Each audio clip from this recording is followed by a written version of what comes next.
పాత్రికేయ మిత్రులందరికీ నమస్కారం.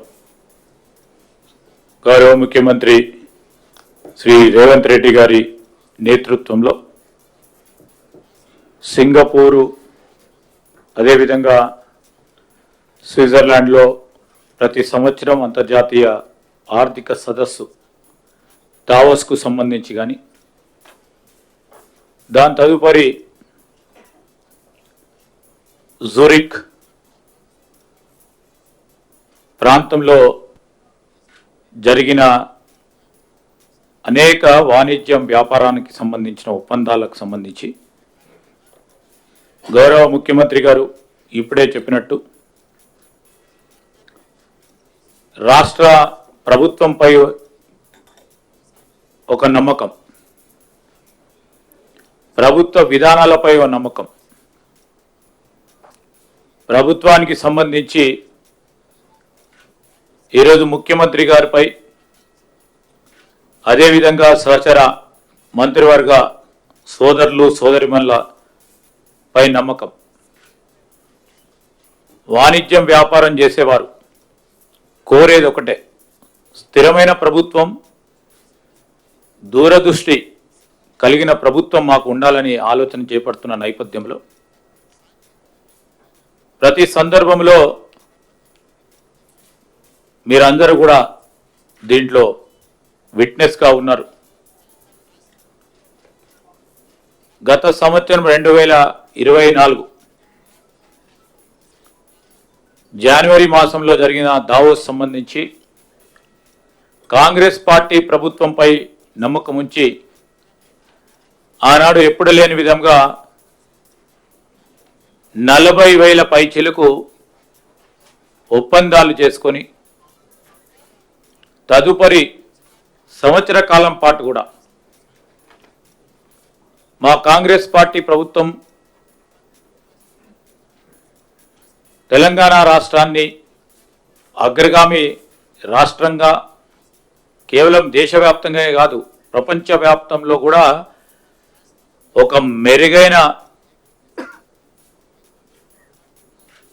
వాణిజ్యం వ్యాపారం ఈరోజు ఒక ఇండస్ట్రీ సెంట్రిక్ స్టేట్గా ఎదగాలని ముఖ్యమంత్రి గారి ఆలోచనలో భాగంగా ముందుకెళ్తా ఉన్న తరుణంలో మా పాలసీ విధానాలు కానీ ప్రభుత్వం అనుసరిస్తూ ఉన్న విధానపరమైన ఆలోచనలు కానీ గమనించి పెద్ద ఎత్తున పెట్టుబడులను పెట్టడానికి ముందుకొచ్చిన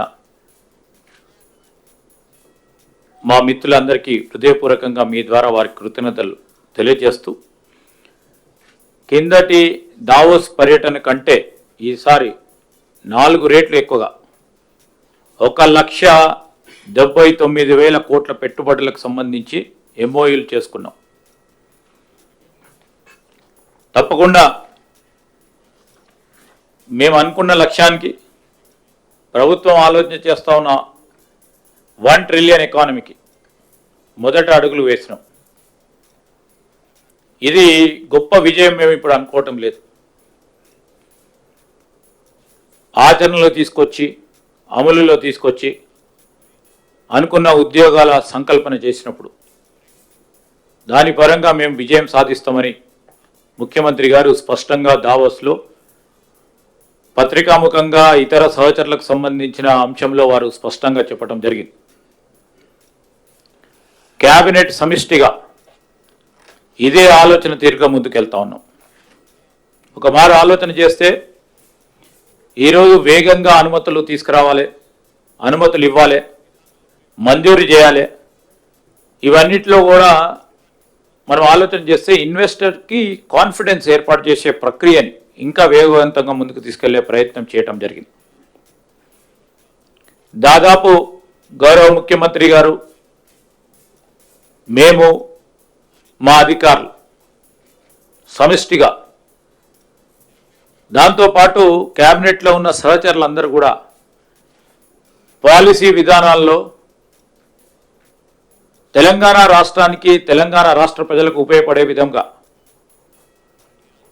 మన పాలసీ విధానంలో మార్పులు తీసుకురావాలని కోరిన వెంటనే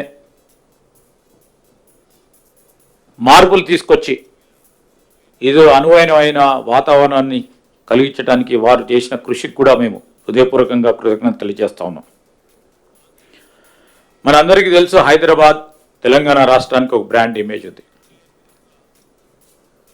హైదరాబాద్ కానీ తెలంగాణ అంటేనే బిజినెస్ అని మన క్యాప్షన్తోని దావోస్లో పేర్కొనటం జరిగింది. ఆ క్రమంలో ప్రతి అడుగు వేసినప్పుడు ముఖ్యమంత్రి గారు మేము అందరం కూడా ఒకటే ఆలోచన చేసినాం. ఎందరూ ఎవరు ఎప్పుడు ఈ సంవత్సర కాలం విమర్శలు చేసినా అన్ని విమర్శలను కూడా సద్విమర్శలుగా తీసుకోవాలి. తెలంగాణ రాష్ట్ర ప్రజలకు సంబంధించి ఒక నిరుద్యోగ యువకుడికి ఉద్యోగం కల్పించాలనే ఒక సంకల్పంతో ముందుకు పోదాం. పెట్టుబడులను ఆకర్షించే ఒక కార్యాచరణ తీసుకుందాం అని ఆ ఆలోచన ప్రక్రియలోనే మొదటగా సింగపూర్ ప్రభుత్వానికి సంబంధించి ఆ దేశానికి సంబంధించిన ఇద్దరు ప్రధానమైన మంత్రులతో కలవటం జరిగింది. విదేశాంగ మంత్రి గారు, అదేవిధంగా పెట్టుబడులకు సంబంధించిన కామర్స్ మినిస్టర్స్తోని ఇద్దరిని కూడా కలవటం జరిగింది. ముఖ్యమంత్రి గారు రెండు ప్రధానమైన అంశాలను వారి దృష్టికి తీసుకొచ్చారు. ఒకటి, మూసీ నదికి సంబంధించిన ప్రక్షాళన విషయంలో. రెండవది, రాష్ట్రం నిరుద్యోగ యువకుల గురించి నైపుణ్యం ఏ విధంగా పెంచుతా ఉన్నాం, పెంచబోయే ఆలోచన చేస్తూ ఉన్నాం. రాబోయే కాలంలో రాష్ట్రము ఈ దేశంలోనే కానీ అంతర్జాతీయ స్థాయిలో నైపుణ్యానికి కేంద్రంగా నిలవాలనే ఆలోచనతోనో ఏ విధంగా చేయబోతున్నామని వారికి తెలియజేయటం జరిగింది. ఆ క్రమంలో మాట్లాడుతూ ఉన్న తరుణంలో మరి ఆ దేశానికి సంబంధించిన మంత్రులు కూడా వారి ఆసక్తి చూపెట్టి తప్పకుండా మా వరకు సహకారం అందిస్తామని చెప్పారు. దానిలో భాగంగానే సింగపూర్కు సంబంధించిన దేశానికి సంబంధించి ఒక చిన్న నది, సింగపూర్ రివర్,